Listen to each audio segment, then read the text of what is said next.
Hey guys, ధర్మస్థలాలో Shri Manjunatha స్వామి దర్శనం complete చేసుకొని lunch చేసి కుక్కే సుబ్రహ్మణ్య స్వామి టెంపుల్కి జర్నీ స్టార్ట్ చేసాం.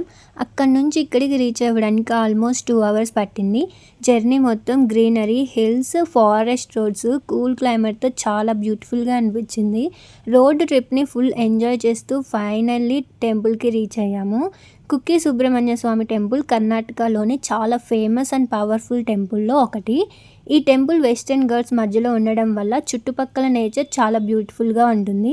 టెంపుల్ అట్మాస్ఫియర్లో అడుగు పెట్టగానే ఒక డిఫరెంట్ పీస్ఫుల్ ఫీలింగ్ అయితే వస్తుంది. ఈ టెంపుల్లో శ్రీ సుబ్రహ్మణ్య స్వామి నాగరాజుతో కలిసి కొలువై ఉన్నారని ఇక్కడ వాళ్ళు నమ్ముతారు. అందుకే నాగదోష నివారణ కోసం ఆశ్లేష బలి, సర్ప సంస్కార లాంటి పూజలు చేయించుకోవడానికి ఇక్కడ చాలా దేశాల నుంచి వస్తూ ఉంటారు.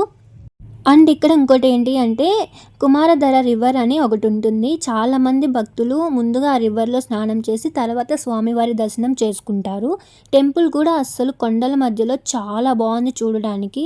మాకు కూడా స్వామివారి దర్శనం చాలా బాగా జరిగింది. నిజంగా చెప్పాలంటే ఈ ప్లేస్కి ఒకసారి వచ్చిన మెమరీస్ ఎప్పటికీ గుర్తుండిపోతాయి.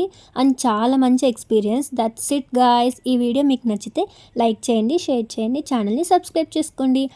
మళ్ళీ నెక్స్ట్ వ్లాగ్లో కలుద్దాం. బాయ్. అండ్ ఇంకోటి ఏంటి అంటే అప్పుడప్పుడు ఇలాంటి ట్రిప్స్కి వెళ్ళాలి గైస్. ఎందుకంటే అన్నీ విజిట్ చేసి అన్నీ తెలుసుకోవాలి కదా. అండ్ మనకేమన్నా దోషాలు ఏమన్నా ఉంటే పోతాయంట. వెళ్ళండి, ఒకసారి విజిట్ చేయండి.